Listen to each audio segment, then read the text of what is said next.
All right. Good afternoon or good evening, grade nines. I hope that you guys are having a productive week so far.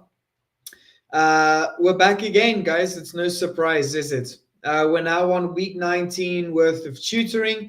So we've definitely made some great progress, but we still have our fair share of topics to cover this year. We've got a lot of information to get through, especially seeing as I only see you guys once a week. But I hope that what we discuss today will be of some value to you guys. All right. Today we are going to be discussing a new topic. It's not what we've chatted about before. And it's probably going to be made up of more than just this lesson, right? It's going to be at least two or three lessons chained together. But we've got to get started with it at some point. All right. So, guys, today I want us to chat about the topic of data handling. We want to talk about it, understand it a little bit better, um, familiarize ourselves with the different subsections or different elements of this topic, because unfortunately, it's the case that a lot of students um, view this topic as only one section when in reality it's actually multiple sections put together. So we've got our work cut out for us today. I would like to be able to show you guys a quiz at the end of today's lesson, but we'll have to see how we do for time. All right. Uh, as per usual, guys, I want to give everybody just 2 or 3 more minutes to quickly join us, and then we'll get started with today's work. Um, but in the meanwhile, I'm going to quickly start sharing my screen in any case and just give you guys a brief overview of what we're looking to talk about in today's lesson. All right. Please make sure you guys do 3 things for me very quickly. Number one, if you are comfortable with doing so, please type your name into the comment box for me just so that I can see who's here. It's not for register keeping or anything like that. It's just so that I can familiarize myself with the people that attend frequently. Number two, um, guys, remember at the end of every session, I always ask you if we have any questions. And I then say, if there's anything you want to ask me in the next session, make sure you bring your lessons to the beginning of those sessions, right? So if you guys have any questions, now would be a great time to ask before we get the ball rolling on this new section of work. Um, and number three, guys, please make sure that you have all of your stationery. Today's going to be more writing than normal, but please just make sure you have everything with you in any case. All right. So we're going to be discussing the world of data handling today. You should be able to see me scribbling on my screen in different colored pens: white, yellow, orange, green, and even blue. If at any point during today's lesson you guys cannot see what I am writing or hear what I am saying, you need to please let me know in advance. Okay. Now, very quickly, you guys can obviously see the heading that I've written down already on the screen. And you guys can go ahead and write down today's date if you like, which is the 27th of May. But before a bunch of you run away thinking that this lesson might not be worth your time, give me 2 minutes to convince you to stay. And if you really don't think that this will be a valuable lesson, you are always more than welcome to leave. But I would strongly recommend you guys stick around. Okay. So the 27th of May is today's date, and our heading is going to be Understanding Data Handling, which you can see I've already written on the screen. So let's just have a very brief discussion very quickly about what exactly it is we are trying to achieve as we move into this topic of work. I have just done a lot of this work already with some of the grade eights guys, and I want to sort of just take the first 2 or 3 minutes to explain to you why we need to understand this section and all of its different facets, right? When a lot of you as grade nines think of data handling, your mind is probably automatically going to shoot to understanding the mean, the median, and the mode, right? When we think of the world of statistics. And although these are part of this section of work, they are most definitely only a small section of it. So when we think of data handling, guys, this is actually a much bigger topic than students care to give it credit for. And a lot of the time, students will say to themselves, you know what, if I understand these three calculations, I'll be completely fine. When in reality, it's not actually that simple, right? So we want to understand a little bit more about this section data handling in terms of the way that it's built and constructed. And then we can take a look at the individual sections we sort of need to understand. Now, no, this topic is not as big as algebra, for example, but it's definitely not as small as many of you might think it is. So, what exactly is data handling, guys? Well, we already know that our the world of mathematics contains a lot of different subsections, right? We know that we talk about everything from algebra to geometry, and another one of these sections is data handling. Now, you might not think that this applies to you if you already have an idea of what you want to be able to do one day, but I can assure you that it does. Because as we progress, this section develops into what we call statistics. And this is a topic that is very important for the later parts of high school and most definitely also for university as well, right? So let's just quickly understand why it's important before we dive into the sections. Guys, it doesn't matter what section of the world you want to work in one day, whether it's business or economics or medicine or biology or some kind of engineering, we are always going to use this process of data handling and then the larger, section of statistics as well. So when we think about this section of data handling, there are four major pillars of this section that we need to be familiar with. Some are smaller than others, but we always start with data collection. Now, this seems like a pretty trivial topic, but we need to understand that one day, if I want to research something specific, take my findings and present it to somebody for some other reason, I need to be able to collect valid data. Now, there's a lot of things that we need to consider in order for our data to be considered valid, right? And we're going to dive into that shortly. But we need to understand the process of first collecting information. Where do I get it? How do I collect it? And a bunch of other things as well. Once this step one is complete, the second facet of data handling is data organization. So when I've collected all of this raw data, how do I organize it and sort it out in such a way that it leaves me with information that I am able to work, right? Able to send to other colleagues or other people that are working on a project, for example, that you are involved in.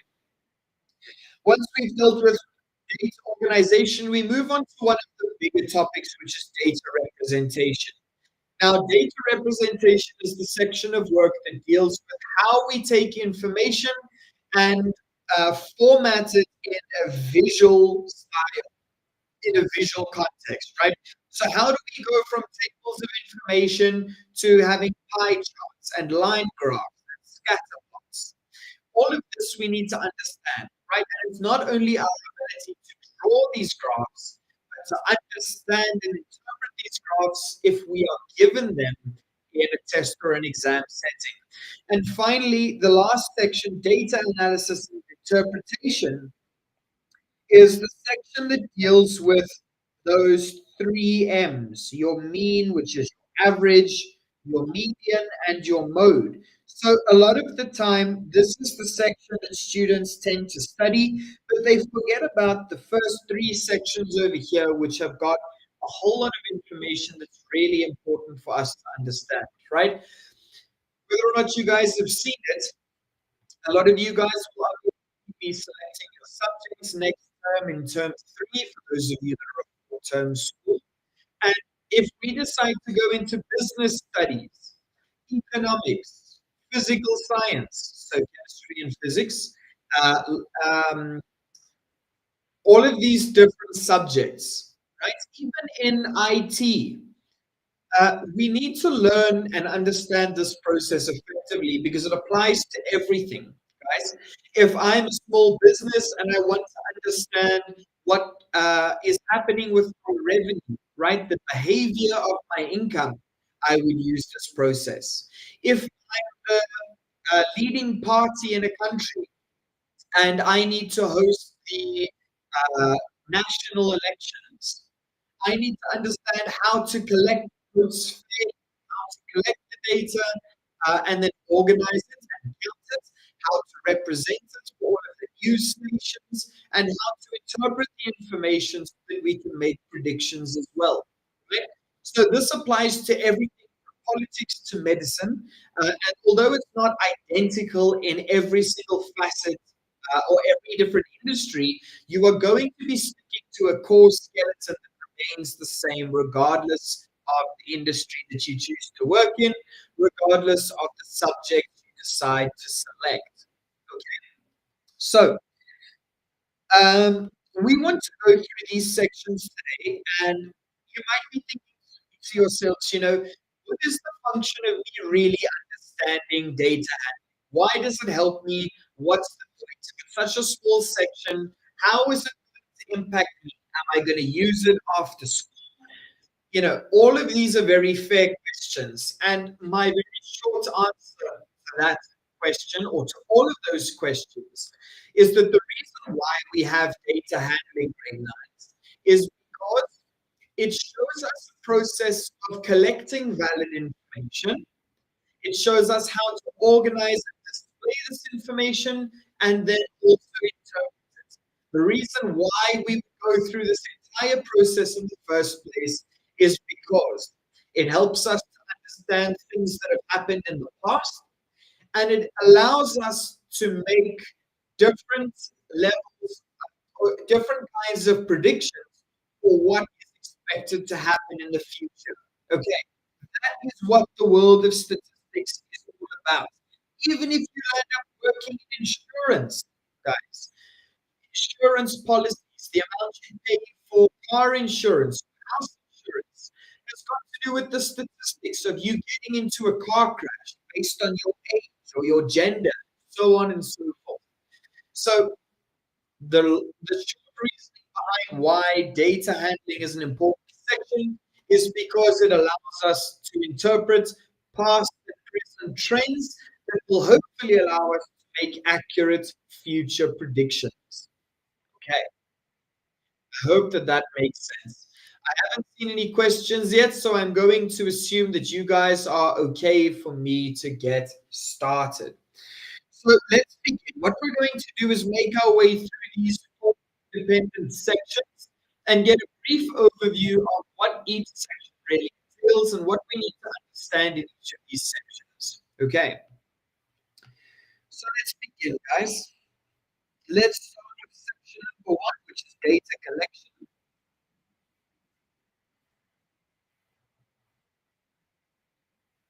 So when we start this entire process, we want to collect information for some kind of research. We need to make sure that we collect information in a specific way.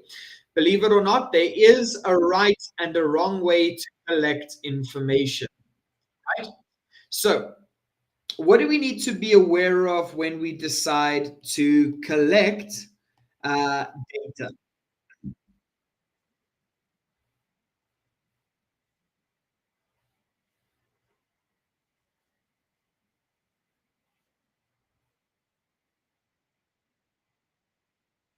So, when collecting data, remember to consider the following.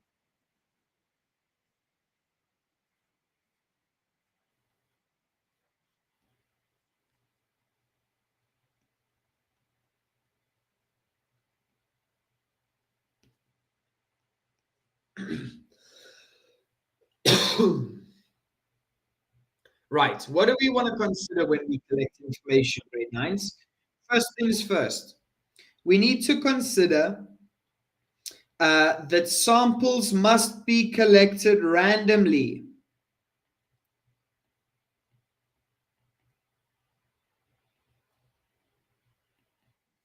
Samples must be collected randomly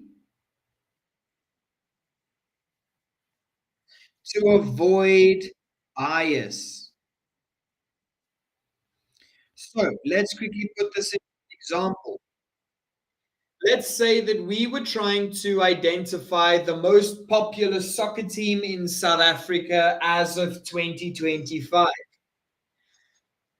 I go to school and I ask my classmates, just the 20 other people in my class, who is your favorite soccer team in South Africa? Do you guys think that set of information represents the opinion of the whole of South Africa?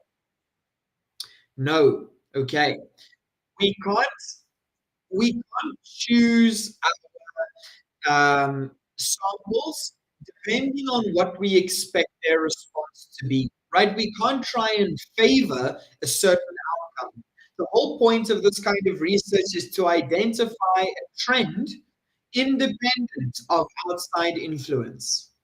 So we must collect samples randomly to avoid bias.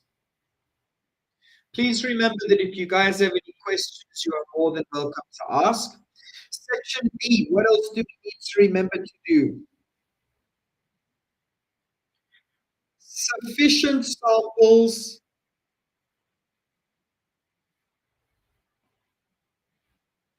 must be collected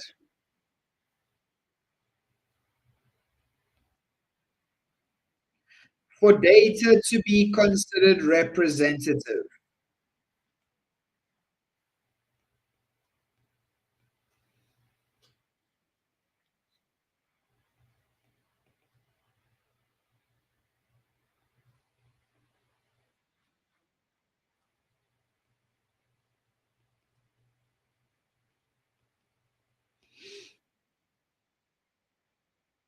Right.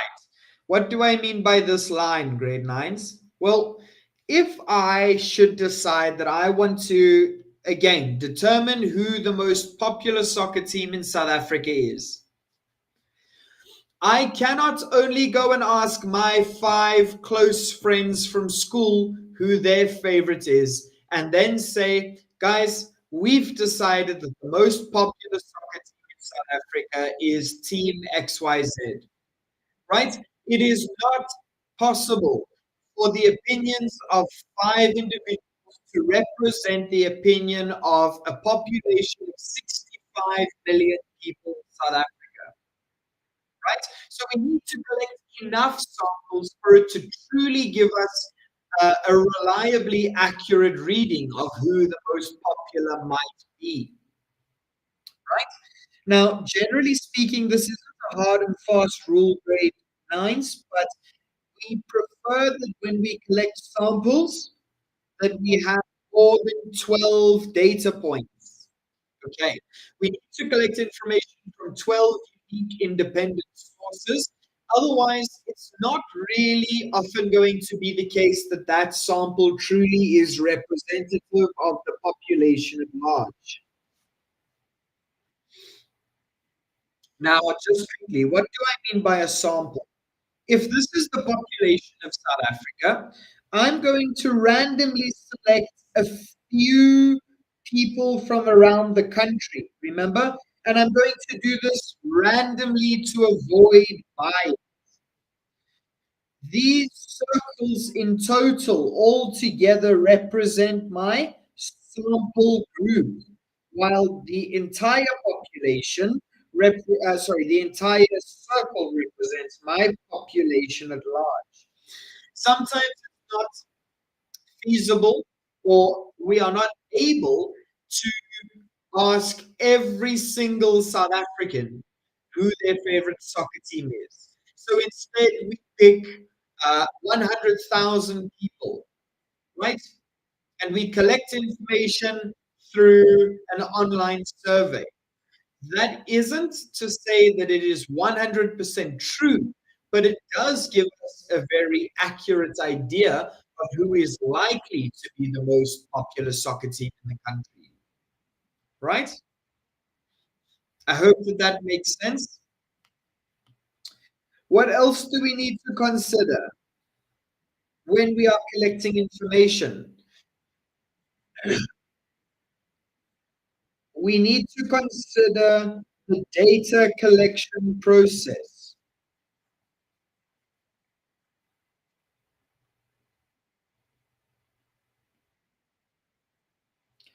right? We want to ask ourselves, was it reliable or susceptible?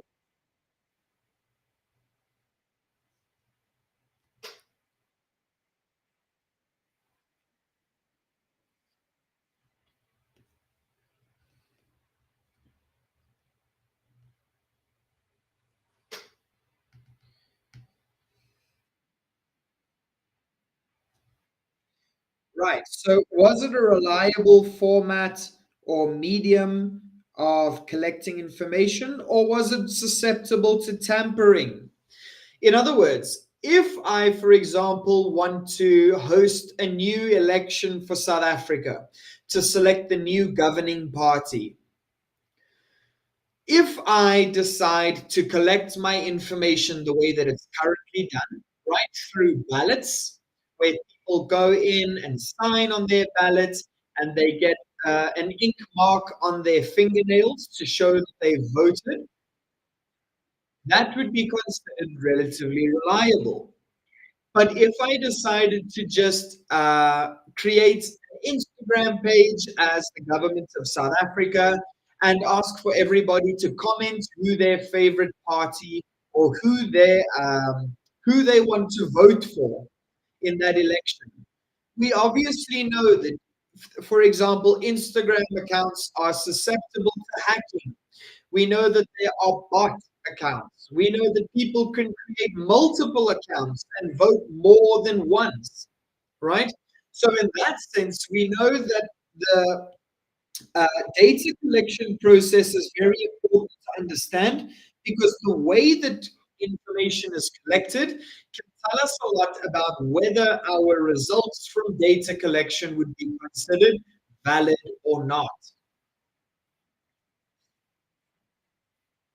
Right. The next thing we want to consider is the time of collection,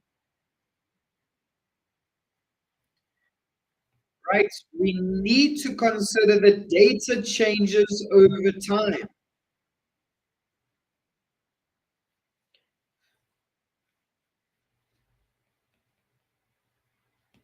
So, for example, if I decide again to put out a survey and I ask everybody who their favorite uh, football team in South Africa is,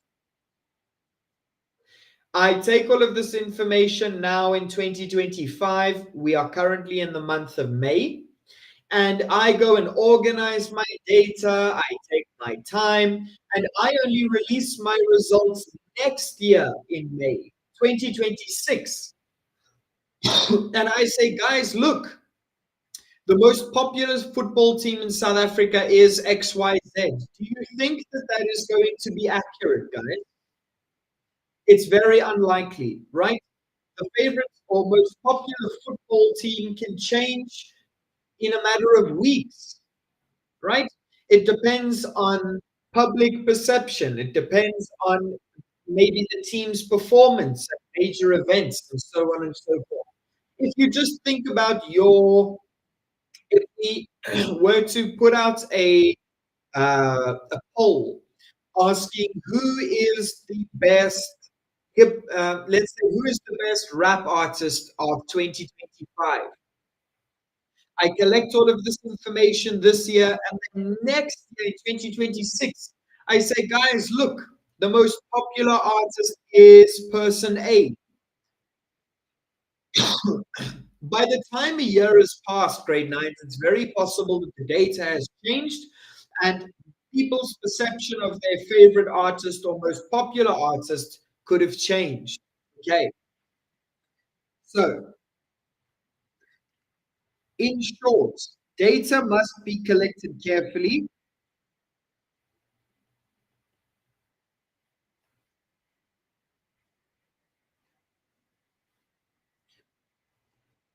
Right. Data must be collected in a manner that considers all of the above.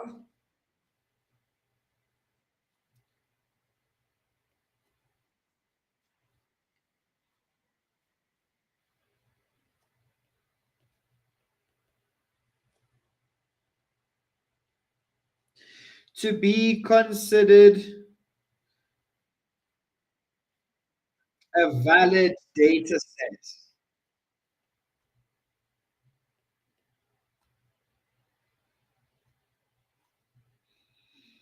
Okay, we must consider all of this information in order for it to be considered valid. You may not move on to step number two if invalid data sets, grade nines.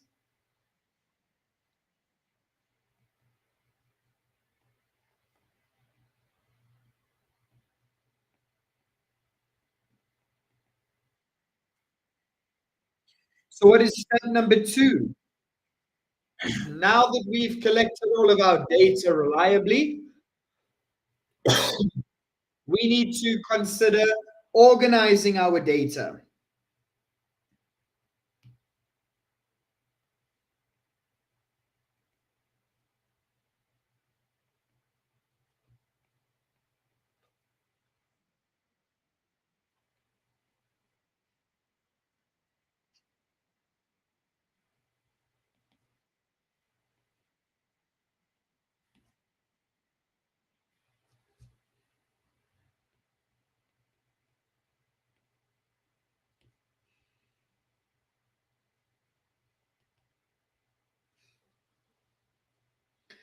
A valid data set can now be organized in the following ways.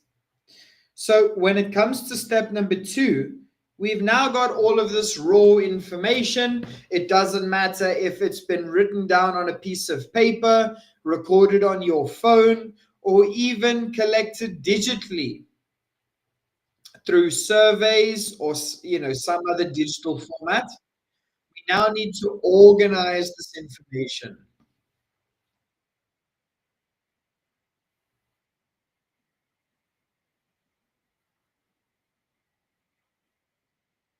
So, how do we organize this information now that we have it?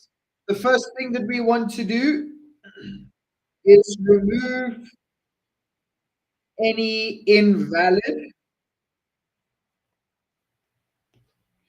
or duplicate data points.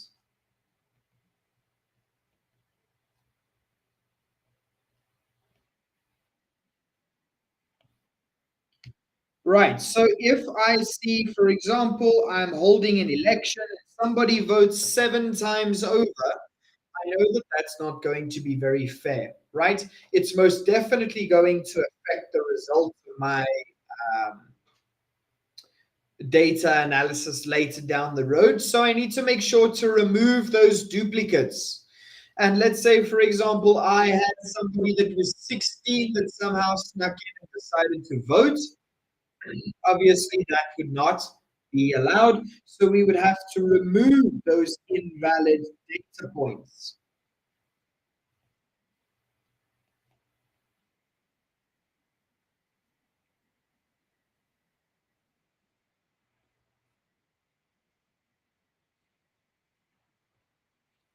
Next, data can be organized in a few different ways, guys.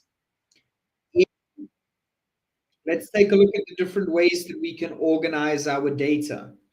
The first way we can do it is in alphabetical order, right? It's not always that we do this with every single data set. It depends on the kind of information that you're working with. So we could have things organized in alphabetical order, in categories,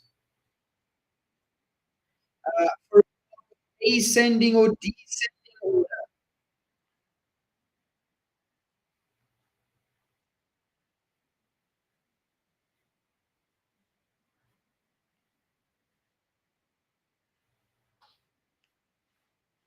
right? These are just a few of the different ways that we can uh, organize our data once it's been collected. We can even put, information into certain groups depending on certain characteristics. So to some degree, that would also be classified as categories.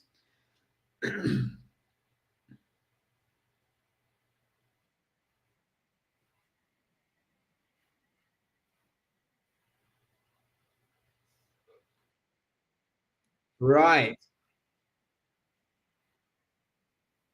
And see, once we've sorted out all of this data and we have it in certain groups or orders, data can be data can be placed.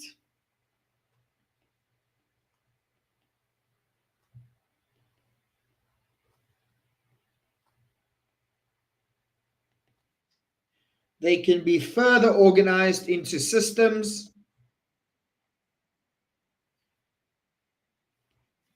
like stem and leaf plots,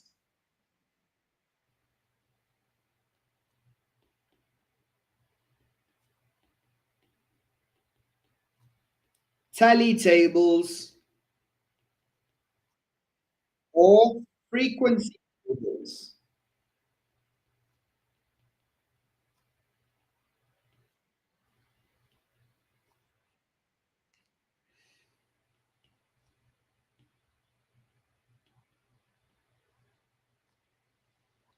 Okay.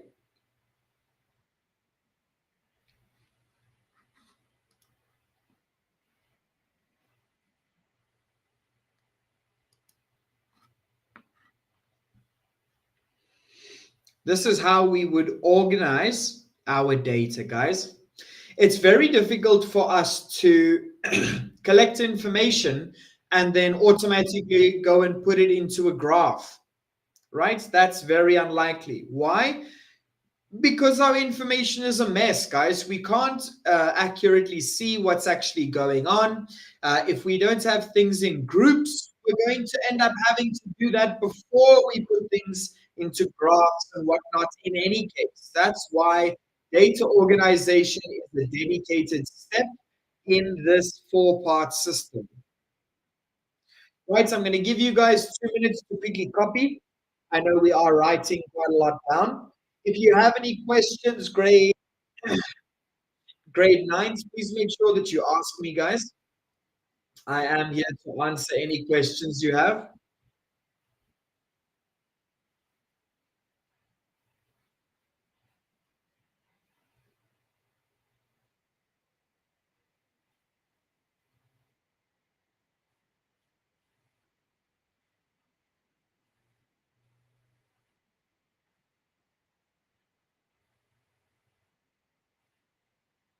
Right, quickly copy whatever information you guys would like to write down.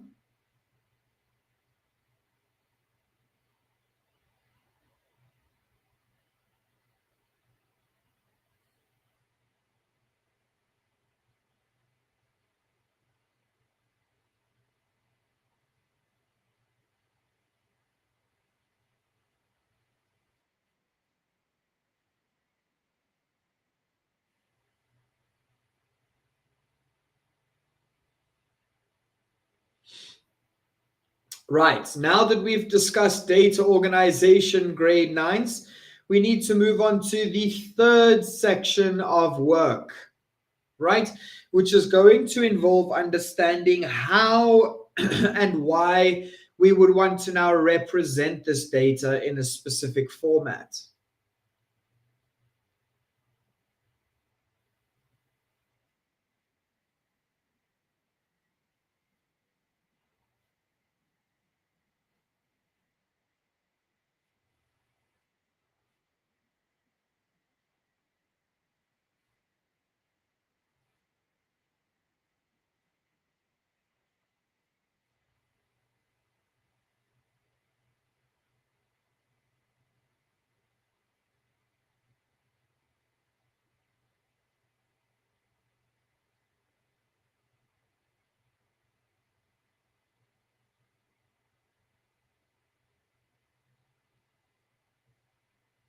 Okay.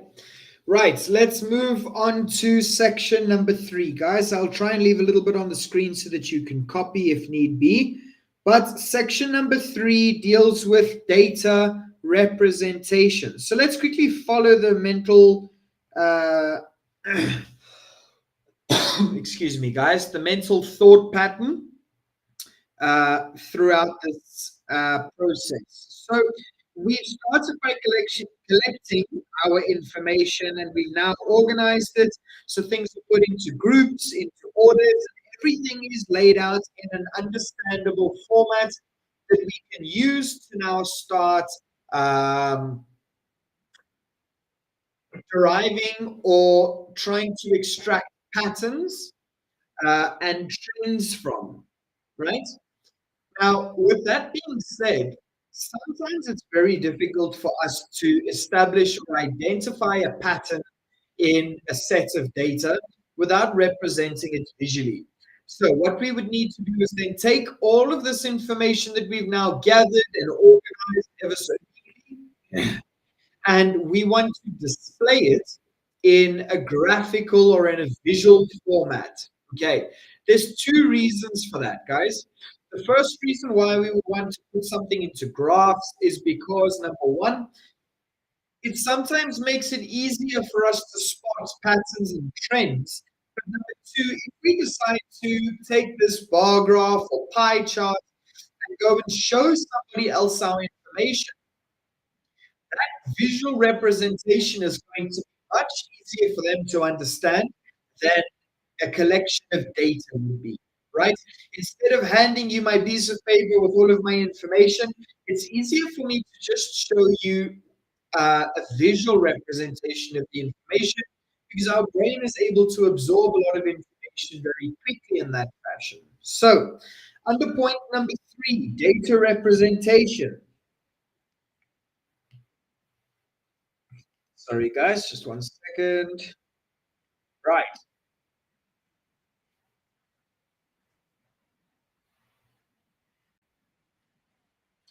We can now show our findings or show our information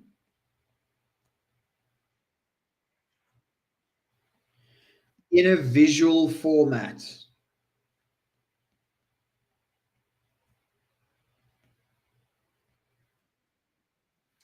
for which there are two reasons.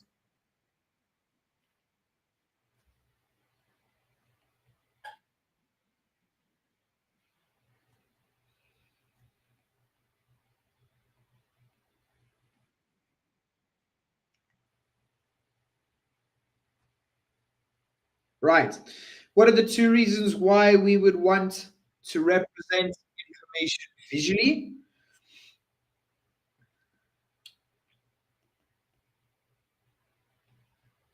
Visuals can make it easier to spot patterns or trends.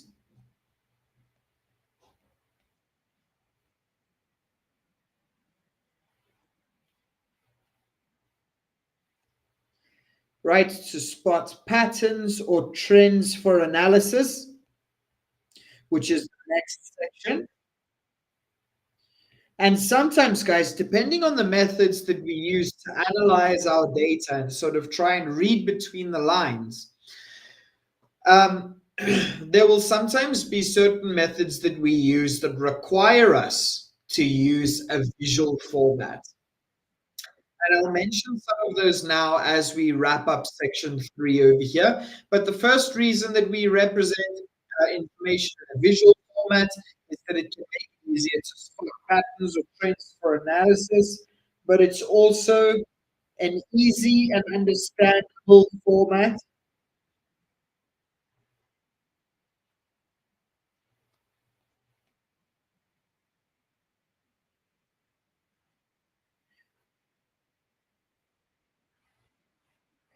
External users. What do I mean by external users?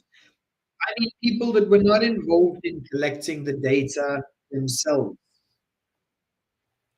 Right? So if I want to take my findings, let's say I go and measure or record the average cost for a basket of essential items from the shop at all of the major supermarket chains in South Africa.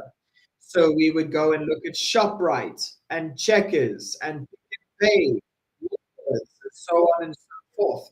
And we would be able to compare these prices,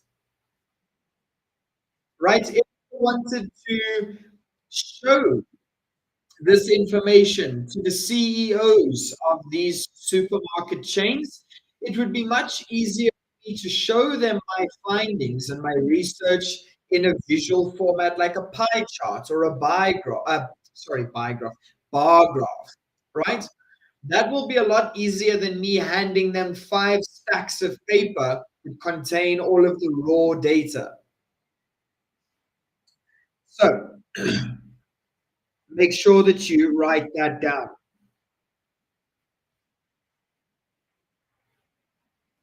Next, we can represent data visually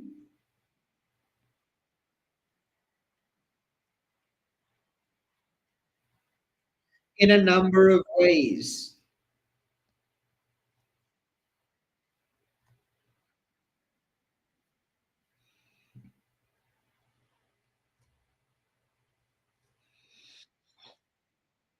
So, what are the different ways that we can represent data visually, guys?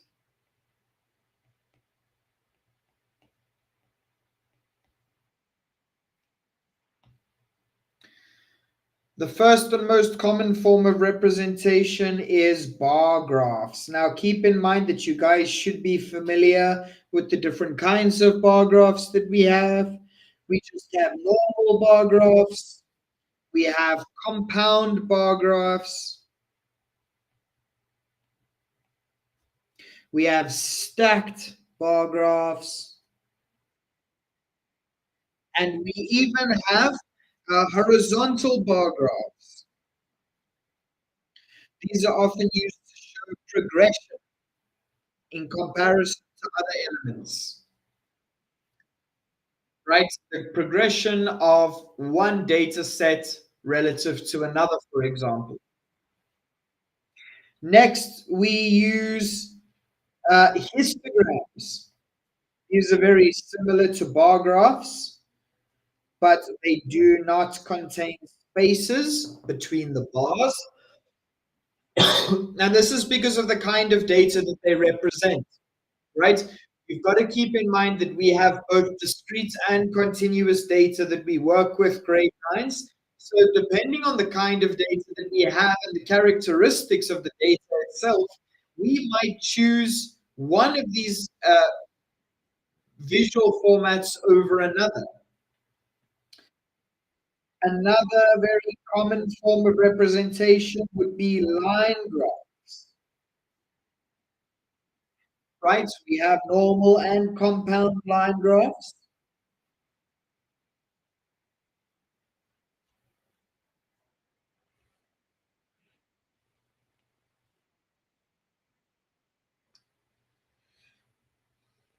What else could we use? One of the favorites among people that do marketing, business, and economics is pie charts. And then as we progress through this section of work, guys, I will introduce you to scatter plots and dot plots.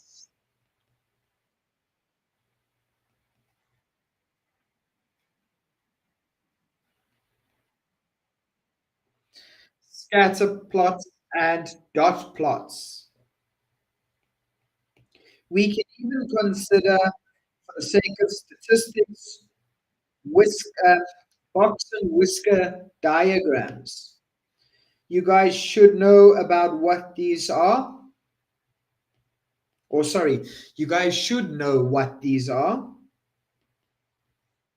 Box and whisker diagrams are very common in statistics at your guys' level, right?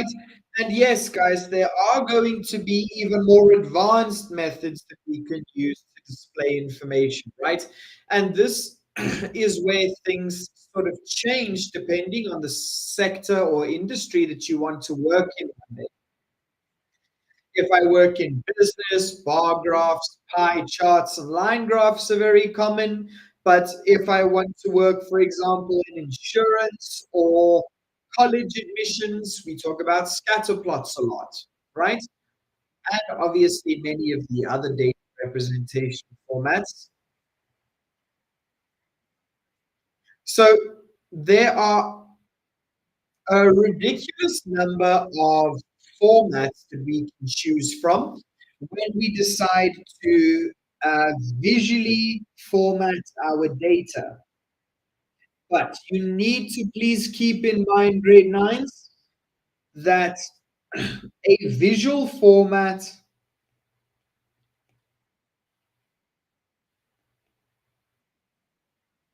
is chosen depending on the type of data,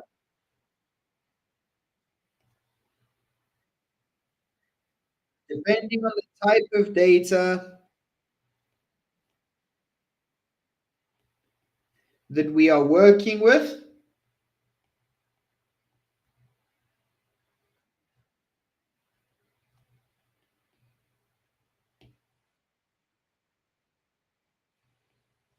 and its characteristics.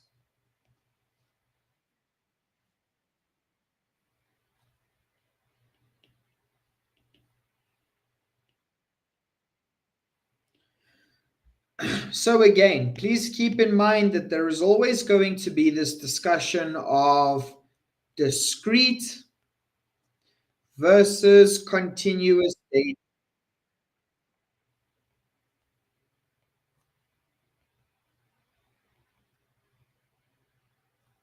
Okay. This is one of the largest contributing factors to the format that we choose to represent our data in a visual sense. So it's important that we understand that.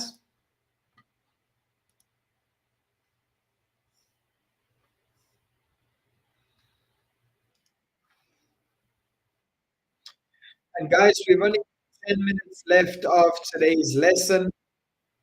I haven't seen any questions just yet.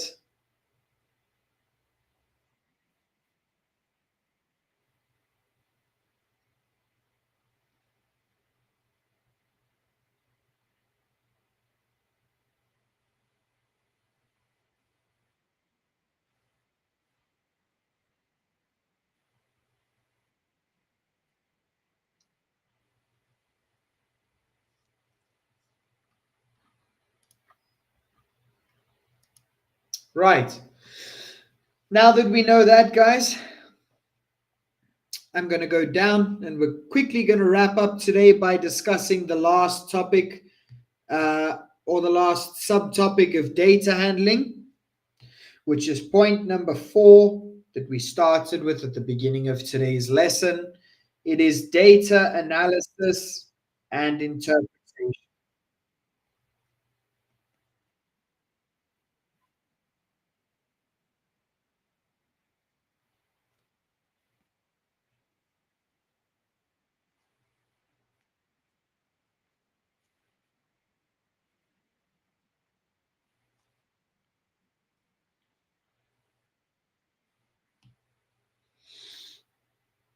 All right.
Right. So, lastly, guys, there's a selection of tools and a selection of calculations and values that we can use to improve our understanding of the data that we collected.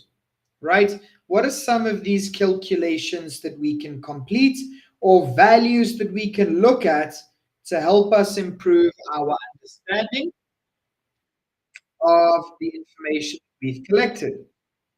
And this is the section again, guys, that everybody uh, imagines is the entirety of data handling.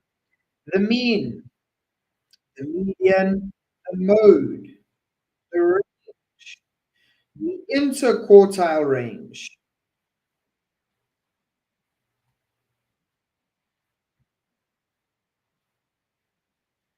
right? And then the one we're going to discuss or mention for now is outliers. There are a lot of other values that you guys will learn about as you progress through high school. For example, we look at deviation. This is a very popular value to sort of calculate that helps us to understand our data sets with a little bit more intricacy. Okay. But these are all topics that you will learn about at a later stage. Okay, so guys, again, this is the information that everybody thinks they need to know, and as long as they understand these calculations, they will be fine for the topic of data handling. Now, while a lot of data handling can seem to be relatively self-explanatory, if you don't have the foundational understanding of your graphs, your types of data, an understanding of bias and data validity, it's going to be a little bit harder than you might expect. Okay, and yes, you guys do, it is fair for you to say that it's not the biggest section in the maths syllabus, and it's never going to be the biggest section in your exams either.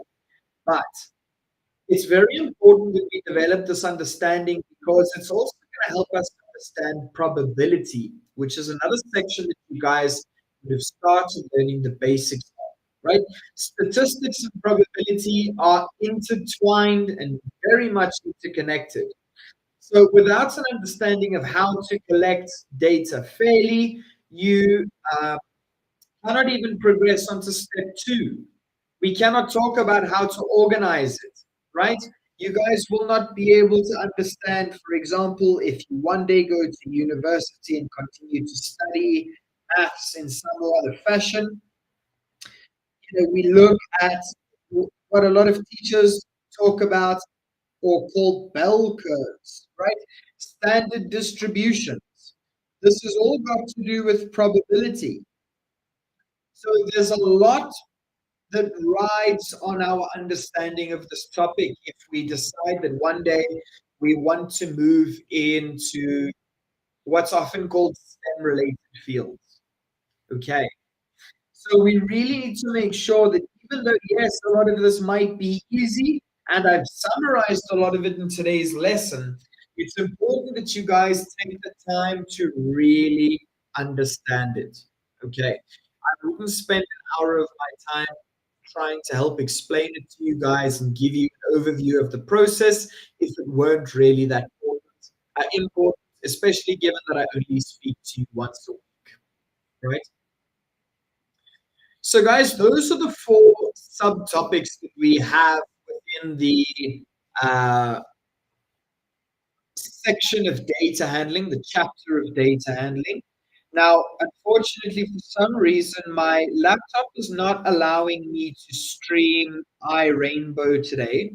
I've just tried it now and it's giving me a little bit of trouble. But what I will do for you guys is tell you where you can go and find some quizzes that you can go and look at. Please keep in mind that at this level, guys, grade 9 level, it's easy for me to speak to you guys about the information that you should know, but I obviously don't know what exactly each of you has discussed with your teachers in class, and so on and so forth, right? So you're going to go and have to see which sections or which subsections of this chapter you are comfortable with and which ones you might need a little bit more practice in. So if we go into data handling, there are going to be four independent topics. And I think that it would be wise for you guys to go and look at these four topics and try some of the quizzes within them. But please do not worry about the section of probability yet. Okay. Do not go to probability if you are trying to test your understanding of today's work. If you just want to go and look at probability for your own practice, that's completely fine. Then I absolutely encourage it. But that is not what we are focused or what we spoke about in today's lesson. Okay. However, you can go and try the other three sections. And guys, I really would recommend that you go and take a look at some of these quizzes, try them, and please keep in mind that when you go into a quiz on iRainbow, you are going to be given PDF summaries of a certain section of work, right, to give you an overview of what you need to understand in order to attempt that quiz. And oftentimes, you are also going to be given a video explanation on the topic that you can also use on top of today's session to help you understand or attempt the quiz. Okay, so you guys are given a lot of value in iRainbow, and I would really recommend that you go and use it. Um, but guys, that's all that we have got time for today as far as talking about theory is concerned. So I would strongly recommend that you guys go and use these resources to your advantage. Go through the different topics, even if you're just going to go and look around to see which sections you do and don't want to practice. I still think it would be worth your time. All right. Guys, I haven't received many questions today, and I hope that's because I've explained things well as opposed to you guys being nervous to ask questions. But please remember that our next lesson will be again next week, Tuesday, on at 5:30 to 6:30 in the evening. As per usual, you guys know that you are more than welcome to ask questions at the beginning of the next session. So if there's anything that you come across while you are revising this topic or going through some quizzes that you don't understand, and you just want me to answer one or two specific questions, you are more than welcome to come and ask me about that work at the beginning of our next lesson. All right. But guys, that's going to be it for today. I really do hope that this was worth your time and that you got some value out of today's lesson. Please remember that the recording of this lesson is both on the Facebook page and on the YouTube channel. It's completely free to access. So go and use all of these resources. You can even go and take a look at some of the past recordings for your grade and revise those topics if you feel the need to as well. All right.